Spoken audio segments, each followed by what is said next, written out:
नमस्कार, स्वागत है सभी आंगनवाड़ी सेविका सहायिका बहनों का हमारी आज की सच्ची खबरों में। तो बहनों, आदेश बहुत ज़रूरी आदेश आ चुका है निदेशालय से 7 जनवरी 2025 का। अब मैं आपको आज कई आदेश दिखाना चाहूँगी पुष्टाहार के लिए भी, और किन किन जनपदों में फिर से पैसा भेजा गया है आंगनवाड़ी केंद्रों के लिए, उसको भी दिखाऊंगी। इसके अलावा जिन बहनों ने अभी तक चैनल को सब्सक्राइब नहीं किया है तो जल्दी से जल्दी बहनों चैनल को सब्सक्राइब कर लो। बहुत मेहनत लगती है वीडियो बनाने में, समय निकालते हैं। आपको पता है कि समय किस तरीके से महिलाओं पर होता है, लेकिन हम आप सभी बहनों तक सच्चाई पहुंचाने के लिए समय निकालते हैं। तो आपका कोई पैसा खर्च नहीं होगा वीडियो को शेयर करने में और चैनल को लाइक और सब्सक्राइब करने में। अब मैं आपको बताना चाहूँगी जिन बहनों ने कल की वीडियो नहीं देखी है, दोनों तो बहुत ज़रूरी वीडियो जा करके अपना देख लें। फिर हम आपको आदेश दिखा देते हैं, सभी आदेश जो लगे हुए हैं। सबसे पहला आदेश है आपका, देखिए ज़्यादा दिन पहले का नहीं, मैं आपको पूरी डिटेल में एकदम से दिखा देती। 31 दिसंबर 2024 का आदेश है। ये आपका निकला है कोर्ट की तरफ से। इसमें क्या है इसको देख लें। संविदा अंशकालिका और अतिथि कर्मचारियों के लिए सुप्रीम कोर्ट का ऐतिहासिक फैसला हो चुका है। अब ये फैसला क्या है इसको देख लें। भारत के सर्वोच्च न्यायालय ने संविदा अंशकालिका, स्थायी दैनिक वेतनभोगी, अतिथि इत्यादि सभी प्रकार के अस्थायी कर्मचारियों के हित में एक महत्वपूर्ण जजमेंट दिया है। सुप्रीम कोर्ट ने अपने ऐतिहासिक फैसले में कहा है कि एक ही पद पर लंबे समय तक काम करने वाले कर्मचारियों को नियमितीकरण का अधिकार है। सरकार उसके पद नाम के आधार पर अपने निर्धारित कर्तव्य का पालन करने से इनकार नहीं कर सकती है। सरकार को अर्थर रोजगार व्यवस्थाओं का संचालन नहीं करना चाहिए। भारत के सर्वोच्च न्यायालय में संविदा अंशकालिका इत्यादि सभी प्रकार के अस्थायी कर्मचारियों से संबंधित मामले का फैसला 20 दिसंबर 2024 को सुनाया गया। केंद्रीय जल आयोग में कार्यरत सफाई और बागवानी कर्मचारियों द्वारा दाखिल अपीलों पर सभी पक्षों के तर्कों को सुनने के बाद सुप्रीम कोर्ट के द्वारा जजमेंट सुनाया जा रहा था। न्यायमूर्ति विक्रम नाथ और पीवी बरले की पीठ ने कहा कि सरकार देश के सबसे बड़े नियोक्ताओं में से एक है, उसे प्राइवेट सेक्टर की तरह अस्थिर रोजगार व्यवस्थाओं का संचालन नहीं कराना चाहिए। सरकार अस्थिर रोजगार व्यवस्थाओं के खिलाफ भूमिका निभाए। जीआईजी इकोनॉमी की कारण प्राइवेट सेक्टर अपनी जिम्मेदारी से भाग रहा है, परंतु सरकार उसका अनुसरण नहीं कर सकती कि सुप्रीम कोर्ट ने कहा है कि जीआईजी इकोनॉमी के कारण ही स्थिर रोजगार व्यवस्था में वृद्धि हुई है। इसके कारण भारत में लेबर स्टैंडर्ड कमज़ोर हो रहा है और नौकरी के नाम पर लोगों का शोषण किया जा रहा है। सरकार की जिम्मेदारी है कि वह इस प्रकार की व्यवस्था के खिलाफ अपनी भूमिका निभाए। न्यायमूर्ति विक्रम नाथ ने अपनी फैसले में लिखा है कि सार्वजनिक क्षेत्र की संस्थाओं द्वारा संविदा कर्मचारियों की नियुक्ति और श्रम कानून के खिलाफ उनका शोषण करना चिंता पैदा करता है। अदालतों के लिए सुप्रीम कोर्ट के एडवाइजरी। सुप्रीम कोर्ट ने कहा कि न्यायालय को भी रोजगार की वास्तविकता को देखना चाहिए। मामले की सुनवाई के दौरान दीर्घकालिका सेवा, अपरिहार्य कर्तव्य और अवैध पर ध्यान देना चाहिए।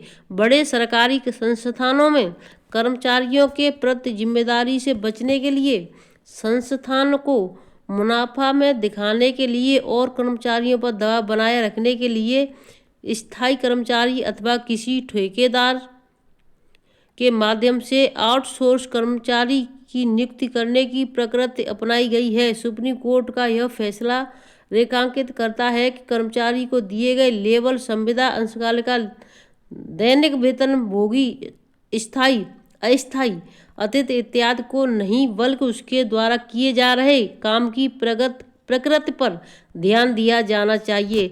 उनका कहना है साफ साफ, यानी जो जितना कार्य कर रहा है उस पर ध्यान देना चाहिए उसको, यानी स्थायी है या अस्थायी है, दैनिक वेतनभोगी है या कौन है, इस पर ध्यान नहीं देना है। जो जितना काम कर रहा है यानी समान काम का समान वेतन होना चाहिए, इस पर सरकार को ध्यान देना चाहिए। सुप्रीम कोर्ट ने अपने फैसले में अमेरिका की कोर्ट ऑफ अपील्स के मामले बिचकैनी बनाम माइक्रोसॉफ्ट कॉर्पोरेशन का संदर्भ दिया। सुप्रीम कोर्ट ने अपने फैसले में यह भी कहा कि भारत अंतर्राष्ट्रीय श्रम संगठन के संस्थापक सदस्यों में से एक देश है। यह दुनिया के उन देशों में शामिल है जो रोजगार की स्थिरता और श्रमिकों के साथ निष्पक्ष व्यवहार की वकालत करते हैं। इस प्रकार की सेवा समाप्ति का विरोध करते हैं जो दीर्घकालिक बेरोजगारी को बढ़ावा देती है।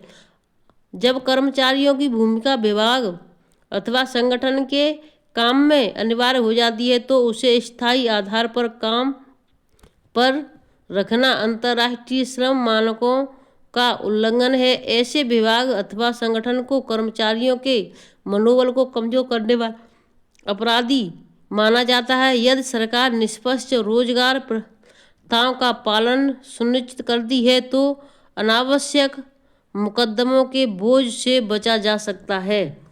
संविदा अथवा अंशकाल का कर्मचारी मामले में सुप्रीम कोर्ट का ऑर्डर है। सुप्रीम कोर्ट में अपील से पहले सभी चतुर्श्रेणी संविदा कर्मचारियों के मामले में केंद्रीय प्रशासनिक अधिकरण और दिल्ली उच्च न्यायालय ने फैसला सुनाते हुए कहा था कि वह केवल अंशकालिक कर्मचारी हैं और पार्ट टाइम वर्कर्स को नियमितीकरण का अधिकार नहीं होता। यह भी कहा गया था किसी प्रकार की कर्मचारी नियमितीकरण की मांग करने का अधिकार नहीं रखते। सभी कर्मचारियों को बर्खास्त कर दिया गया था। सुप्रीम कोर्ट ने सभी कर्मचारियों का टर्मिनेशन रद्द करते हुए आदेश दिया कि उन्हें तुरंत नियमित किया जाए और सेवा में वापस लिया जाए। तो देखिए इस तरीके से यानी सबको यानी जो कर दिया था टर्मिनेट तो उनको हटा दिया, टर्मिनेशन को रद्द कर दिया और उन्हें तुरंत नियमित करके सेवा में वापस बुला लिया गया। तो बहनों सरकार जो हिटलर सरकार है, चाहे कुछ भी कह लो आप, लेकिन सरकार अपने मन के काम करती है, किसी का कुछ नहीं करती। देखिए अब आने वाले समय में बहनों के साथ क्या होता है। बहनों अब मैं आपको निदेशालय के आदेश की तरफ ले चलती हूँ। फिर से कह रही हूँ जिन्होंने अभी तक चैनल को सब्सक्राइब नहीं किया तो जल्दी से जल्दी चैनल को सब्सक्राइब कर लो। और बहनों मैं देखिए अनुराचार की जो छोटी छोटी शॉर्ट वीडियो डालती हूँ, 1 मिनट की कोई वीडियो नहीं होती, जिससे अब अगर आपके परिवार के साथ आप बैठकर वीडियो देखोगी तो आपके परिवार में आपके बच्चों को सभी को समझ बढ़ेगी। तो ऐसी वीडियो देख लिया करें, खुद भी आपका भी ज्ञान बढ़ेगा। आप पता नहीं किस दुनिया के झंझट में लगी रहती, खुश रहा करो, कम से कम देख लिया करो। निदेशालय बाल विकास सेवा एवं पोस्ट उत्तर प्रदेश लखनऊ 7 जनवरी का बहनों निकला हुआ आदेश है। देखिए यहाँ पर लिखा हुआ 7 जनवरी 2025 समस्त जिला कार्यक्रम अधिकारी प्रभारी जिला कार्यक्रम अधिकारी उत्तर प्रदेश यानी समस्त जिलों के लिए निकला हुआ आदेश है। अब इसमें क्या है विषय इसका देख ले सभी बहनें। प्रदेश की बाल विकास परियोजनाओं में संचालित आंगनबाड़ी मिनी आंगनबाड़ी केंद्रों पर अनुपूरक पुष्टाहार की आपूर्ति निर्देश के संबंध में। तो बहनों सबसे एक चीज़ और मैंने बता देती हूँ, सभी बहनों के व्हाट्सएप पे एक आ रहा है, सरोज दीदी के नाम से व्हाट्सएप पे एक मैसेज आ रहा है। तो देखिए जो सरोज दीदी के नाम से आ रहा है वो आंगनबाड़ी के लिए आ रहा है और वीना दीदी के नाम से आएगा वो आएगा साइका के उस पर व्हाट्सएप पे। तो बहनें घबराएं नहीं। ये देखिए आपके मानदेय के बारे में आ रहा है कि आपको कितनी PLI कहाँ से कितना पैसा मिलता है, केंद्र सरकार कितना देती है, राज्य सरकार कितना देती है और क्या क्या इसमें जो समस्याएं वो कल शाम की वीडियो हमने डाल दिया, तो जा करके उसको देख लें, आपकी समझ में सब कुछ आ जाएगा। अब आगे चलते हैं। इसमें उपरोक्त विषय के निदेशालय का पत्रांक संख्या दिनांक 21/12/2024 का संदर्भ ग्रहण करें, जिसके द्वारा वित्तीय वर्ष 2024-25 के तृतीय त्रैमास यानी तृतीय त्रैमास का जो अभी राशन नहीं आया था माह अक्टूबर नवंबर व दिसंबर 2024 हेतु प्रदेश के बाल विकास परियोजनाओं में संचालित आंगनबाड़ी केंद्रों पर अनुपूरक पुष्टाहार की आपूर्ति करने हेतु नेफेड को आपूर्ति निर्देश निर्गत किए गए हैं। उल्लेखनीय है कि NFSA 2017 तथा भारत सरकार द्वारा निर्गत मिशन सक्षम आंगनबाड़ी एवं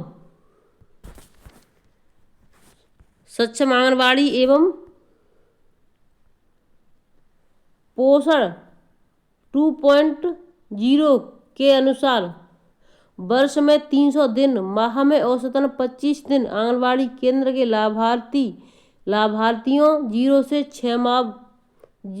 6 माह से 3 वर्ष, यानी 0 से 6 माह से 0 लिखा हुआ है, 0 से 6 महीने के हो गए, 6 माह से 3 वर्ष के, 3 से 6 वर्ष गर्भवती एवं धात्री माताएं, किशोरी बालिकाएं। देखिए अभी तक किशोरियों के लिए कुछ नहीं आता था, अब जो आएगा उसमें क्या आएगा भगवान मालिक है, जो भी होगा आप सभी बहनों देख लेना। लेकिन किशोरियों के लिए नहीं आता है और इसको हर बार नाम लिख दिया जाता है। किशोरी बालिकाओं एवं कुपोषित बच्चों को अनुपूरक पुष्टाहार उपलब्ध कराया जाना अनिवार्य है। अब देखिए किशोरियों का नाम लिया जाता है लेकिन किशोरियों के लिए पुष्टाहार नहीं भेजा जाता है। बहनों इस चीज़ को आप अपने ज्ञापन में अवश्य रखें। जब किशोरियों का पुष्टाहार नहीं आता है, कुछ भी नहीं आता है, सिर्फ और सिर्फ आती है तो आयरन की गोली और आती है आपकी जो एल्बेंडाजोल की गोली आती है वो, बाकी कुछ नहीं आता है। तो इस चीज़ को भी आप अपने उसमें ज्ञापन जब भी दे ज्ञापन में इस चीज़ को रखें कि जब वो आता नहीं तो उसका नाम, यानी उसमें जो आदेश आते हैं निकाले जाते हैं निदेशालय से, उसमें क्यों लिया जाता है, या तो उनके लिए भेजें या फिर आदेश में उनका नाम ना लिखें। आगे है देखिए, नेफेड द्वारा माह जनवरी 2025 के माह अक्टूबर, नवंबर और दिसंबर 2024 की आपूर्ति की जाएगी, यानी जनवरी चल रही है, इस महीने में आपूर्ति की जाएगी। नेफेड द्वारा की जा रही आपूर्ति की मॉनिटरिंग हेतु डॉक्टर अनुपमा साड़िल्य एवं निदेशक की अध्यक्षता में निम्नवत सेल का गठन किया गया है। अब उस गठन का क्या, कौन कौन सा गठन किया गया है इसको देख लेते हैं। नंबर 1 है श्री राजेश कुमार सोनी, अपर सांख्यिकीय अधिकारी हैं ये। नंबर 2 है श्री आशुतोष सिंह, कनिष्ठ सहायक, ये 2 अधिकारी बने हुए हैं। उक्त सेल नेफेड द्वारा बाल विकास परियोजनाओं में की जा रही आपूर्ति को जिला कार्यक्रम अधिकारी के माध्यम से सत्यापित करेंगी, यानी जिला अधिकारी जो आते हैं, जो आपका सामान आएगा, राशन आएगा, तो उसको जिला अधिकारी की, यानी ये 2 अधिकारी हैं तो ये जिला अधिकारी की सत्यापित करेंगे इसको। अब आगे की देखिए, आगे इसमें और क्या, उक्त के अतिरिक्त जिला कार्यक्रम अधिकारी द्वारा प्रतिदिन बाल विकास परियोजनाओं पर अनुपूरक पुष्टाहार प्राप्त वितरण की सूचना निदेशालय को उपलब्ध कराई जाएगी, यानी जैसे जैसे किस परियोजना पे आज पहुंच गया उसकी प्रतिदिन की खबर कौन पहुंचाएगा, जिला अधिकारी कहाँ पहुंचाएंगे, निदेशालय पर। तो इस तरीके से ये मैसेज आएगा, पुष्टाहार प्राप्ति वह वितरण की सूचना निदेशालय को उपलब्ध कराई जाएगी, वितरण की भी कराई जाएगी। बहनों एक चीज़ और ध्यान रख लें, अगर आपके पास जैसे 25 लाभार्थी हैं या फिर 50 हैं तो 50 में से आज आपने यानी 2 दिन का या 3 दिन का जो भी होगा समय दिया जाएगा। अभी इसमें आदेश में है या नहीं है देखते हैं हम। तो जैसे आपके 50 हैं तो आज आपके लाभार्थी 20 ले गए या फिर 30 ले गए, उतने की खबर आपको तुरंत उसी दिन यानी परियोजना पर पहुंचानी है। इस चीज़ का विशेष ध्यान है। जैसे जैसे आप पहुंचाएंगी सुपरवाइजर को, सुपरवाइजर पहुंचाएंगी CDPO, DPO को, DPO पहुंचाएंगे निदेशालय को। तो इस तरह प्रतिदिन का कार्य चलेगा। अब पहले जैसा कुछ नहीं रहा बहनों, सब कुछ अलग हो गया, सब कुछ बदल गया है। तो आप अपना उसी दिन मेंटेन करके रखा करें कि आज इतने लाभार्थियों को राशन हमने दे दिया है। ये हो गया आपका। अब आगे चलते हैं इसमें। अतः आपको निर्देशित किया जाता है कि नेफेड द्वारा प्राप्त अनुपूरक पुष्टाहार का पारदर्शिता पूर्वक व पूर्ण प्रचार प्रसार के साथ लाभार्थियों को वितरण कराने के साथ ही नेफेड द्वारा आपूर्ति किए जा रहे अनुपूरक पुष्टाहार की आपूर्ति और वितरण की सूचना प्रतिदिन निदेशालय को उपलब्ध कराएं तथा नेफेड द्वारा आपूर्तित पुष्टाहार की गुणवत्ता में कोई कमी पाई जाती है, यानी कौन से की जो आपकी जो कौन सा नेफेड वाला कौन सा समझ रहे हैं आप, दाल दलिया वाला नहीं है। नेफेड वाला वो है आपका जो आपकी आती है बेसन बर्फी और लड्डू प्रीमिक्स जो भी होता है, मूंग दाल दलिया, तो उस वाला है। आपूर्ति वितरण सूचना प्रतिदिन निदेशालय को उपलब्ध कराएं तथा नेफेड द्वारा आपूर्ति पुष्टाहार की गुणवत्ता में कोई कमी पाई जाती है तो पुष्टाहार प्राप्ति के 1 सप्ताह के अंदर उसकी सूचना निदेशालय को करें। जैसे कि आपको प्राप्त हो गया पुष्टाहार, अगर आप तुरंत जैसे खराब निकला है तो आप अपने सुपरवाइजर को सूचना देंगे, सुपरवाइजर CDPO को, DPO को देंगे। उसके बाद एक सप्ताह के अंदर निदेशालय तक ये सूचना पहुंच जानी चाहिए। उसके बाद अगर आप 1 सप्ताह तक नहीं बताती हैं, केंद्र नहीं खोलती हैं, बहनें नहीं जाती 1 हफ्ते बाद 2 हफ्ते बाद फिर कहती हैं ये खराब आया है, तो इसकी जिम्मेदार आप स्वयं होंगी। ठीक है, साफ साफ शब्दों में लिख दिया गया है। अंदर सूचना निदेशालय को नेफेड की दी जाएगी। निर्धारित अवधि के पश्चात किसी प्रकार की कमी पाई जाने पर उसका समस्त उत्तरदायित्व संबंधित बाल विकास परियोजना अधिकारी व जिला अधिकारी का होगा। तो यानी आप सबसे मेन चीज़ आपका होगा, क्योंकि उनके नीचे आप आते हैं, तो उन्होंने कह दिया कि यानी जिला कार्यक्रम का, जिला कार्यक्रम कह देंगे कि परियोजना अधिकारी का। अगर परियोजना अधिकारी को आप सूचना नहीं दोगे तो जिम्मेदारी सिर्फ आप आंगनबाड़ियों की बनेगी, क्योंकि सबसे नीचे आप आते हैं, शुरुआत आपसे होगी कि आपने हमें बताया नहीं कि हम आपके केंद्र पर आपकी पैकेट खोलने गए थे या आपको देखने गए थे या फिर आपका एक्सपायरी डेट देखा था हमने। तो जो भी जिम्मेदारी होगी आंगनबाड़ी बहनों की होगी, तो आंगनबाड़ी बहनों को अपना समय पर बता देना है जो भी होगा। सरनीत कौर ब्रो का निदेशक संदीप कौर हैं। संदीप कौर निदेशक हैं आपके, जो निदेशालय के निदेशक हैं।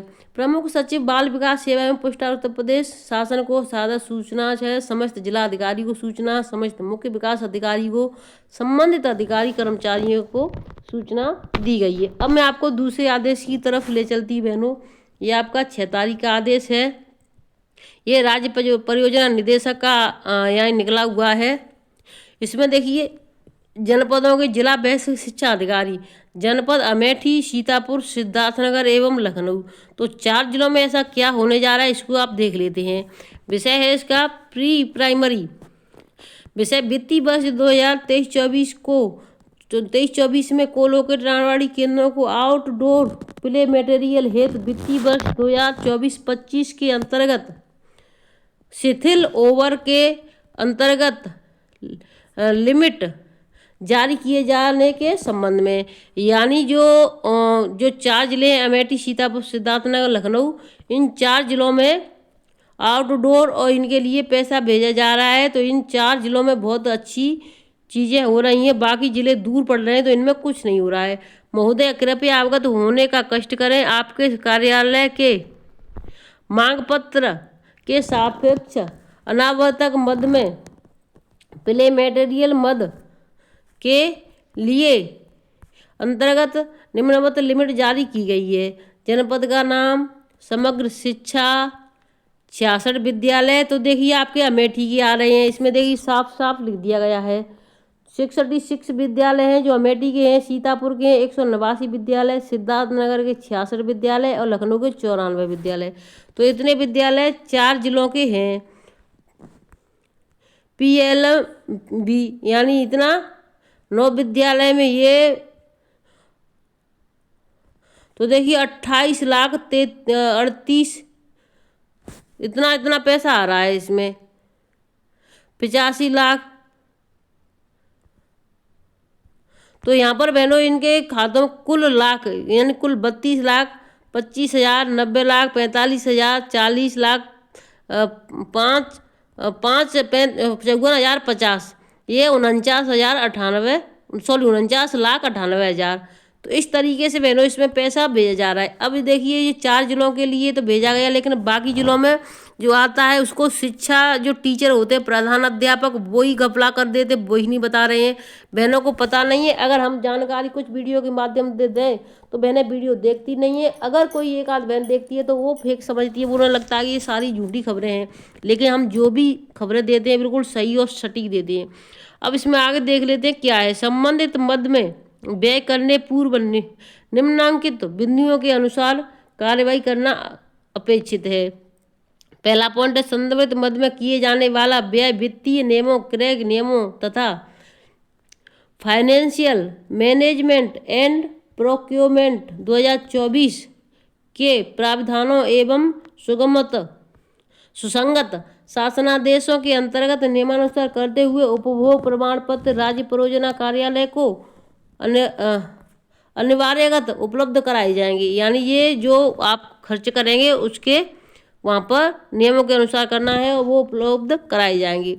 और दूसरा पॉइंट है उपयुक्त मद में किए गए व्यय के संबंधित बिल वाउचर जिला बेसिक शिक्षा अधिकारी कार्यालय के पास संरक्षित रखे जाएं एवं नियमानुसार आंतरिक एवं वैधानिक संप्रेक्षण के समय प्रस्तुत किए जाएंगे। तीसरा पॉइंट है, और देखिए बहनों, अगर आप इनसे सभी से ये बिल वाउचर लिए जा रहे हैं तो क्या आंगनबाड़ी केंद्रों के लिए जो स्टेशनरी का पैसा आया है, बाल मेले का आया था, माता उन्मुखीकरण का आता है, क्या उसका बिल वाउचर नहीं होता है? क्या उसका बिल वाउचर नहीं बनाया जाता होगा, मांगा जाता होगा? लेकिन जो टीचर हैं वो सब कुछ पढ़े लिखे हैं, अपने आप बिल वाउचर बना करके दे देते होंगे, जमा करते होंगे, इसलिए बहनों को कुछ पता भी नहीं चल पाता। जो 2-4 बहनें हैं उनको पता है, वो अपना सामान मंगा लेती हैं।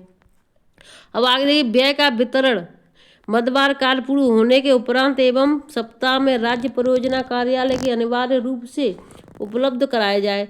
और चौथा पॉइंट है, जिस मद में धनराशि स्वीकृत की जा रही है उसी मद में व्यय की जाएगी। मद विचलन मान्य नहीं होगा। आवंटित धनराशि की आर्थिक व्यय किसी भी परिस्थिति में मान्य नहीं होगी।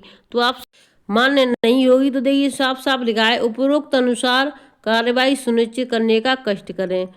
कंचन वर्मा, राज्य परियोजना निदेशक, समग्र शिक्षा, उत्तर प्रदेश। तो बहनों, ये वीडियो इस तरीके से पूरा देख लिया आपने।